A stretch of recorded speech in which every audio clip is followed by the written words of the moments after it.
लाड़की बहन समेत फ्री योजनाओं ने बढ़ाया महाराष्ट्र पर कर्ज, हालात खराब, मुंबई वालों पर पड़ने वाला है बोझ। महाराष्ट्र सरकार आने वाले बजट में अपने खर्चों को पूरा करने के लिए जनता पर बोझ बढ़ा सकती है। हाल में कैग, भारत के नियंत्रक महालेखा परीक्षक ने महाराष्ट्र की आर्थिक स्थिति नाजुक होने और राज्य का राजकोषीय घाटा 2 लाख करोड़ रुपए के पार होने पर चिंता जताई है।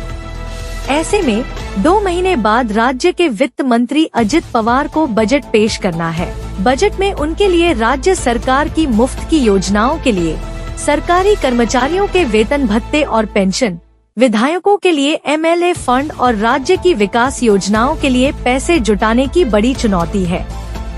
साल दर साल बढ़ा कर्ज ऐसी व्यवस्था है कि राज्य सरकार कुल आय की तुलना में 23 से 24% तक ही कर्ज ले सकती है और महाराष्ट्र का कर्ज 18% हो चुका है, यानी नया कर्ज लेने की बहुत ज्यादा गुंजाइश नहीं है।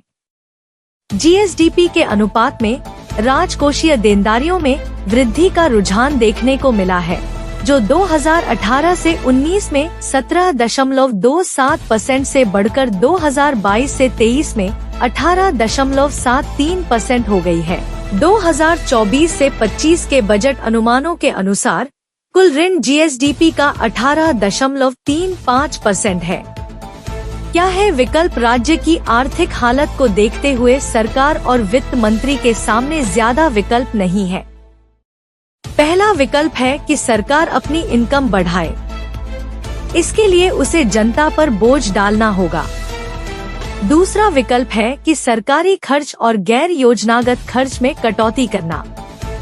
तीसरा विकल्प है मुफ्त की योजनाओं पर कैंची चलाना और चौथा विकल्प है कर्ज लेना।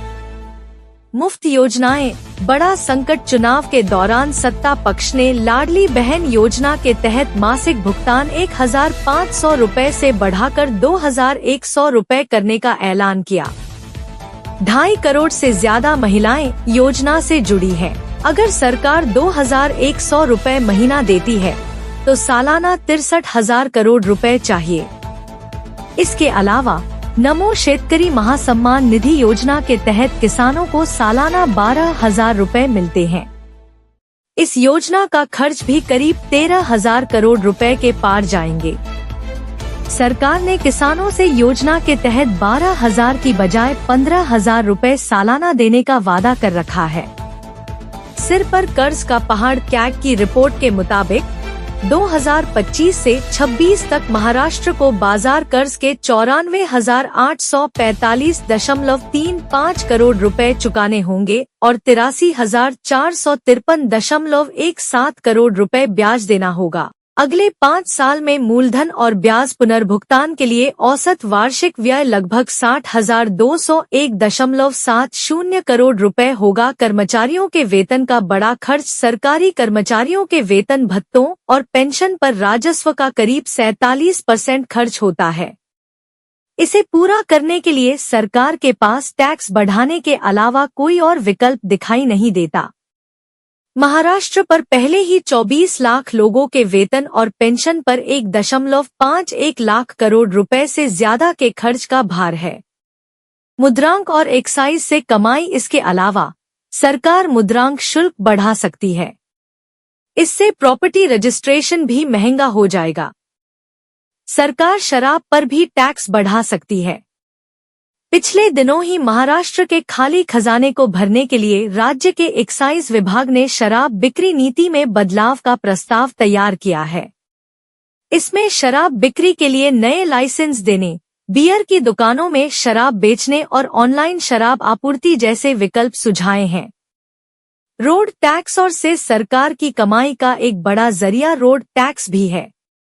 महाराष्ट्र में फिलहाल 10 लाख रुपए तक की कीमत वाले वाहनों के लिए रोड टैक्स लगभग 11% है। इसके अलावा सरकार कमाई बढ़ाने के लिए कुछ नए सेस, उपकर जैसे इंफ्रा परियोजनाओं के लिए धन जुटाने के लिए सेस की अनुमति केंद्र से मांग सकती है। सरकार के पास कमाई के रास्ते। CNG, पेट्रोल, डीजल पर टैक्स। उद्धव सरकार में वित्त मंत्री रहे अजित पवार ने ही राज्य में सीएनजी पर लगने वाला 13.5% वैट घटाकर 3% कर दिया था। सीएनजी पर वैट बढ़ाया तो ऑटो टैक्सी का किराया भी बढ़ेगा। सीएनजी पर चलने वाले निजी वाहन मालिकों और एलपीजी इस्तेमाल करने वालों पर भी बोझ बढ़ेगा। जून 2024 में सरकार ने डीजल पर 2% और पेट्रोल पर 1% वैट कम किया था। सीएनजी, पेट्रोल, डीजल पर वैट बढ़ाकर 1,000 से 12,000 करोड़ रुपए अतिरिक्त कमा सकती है।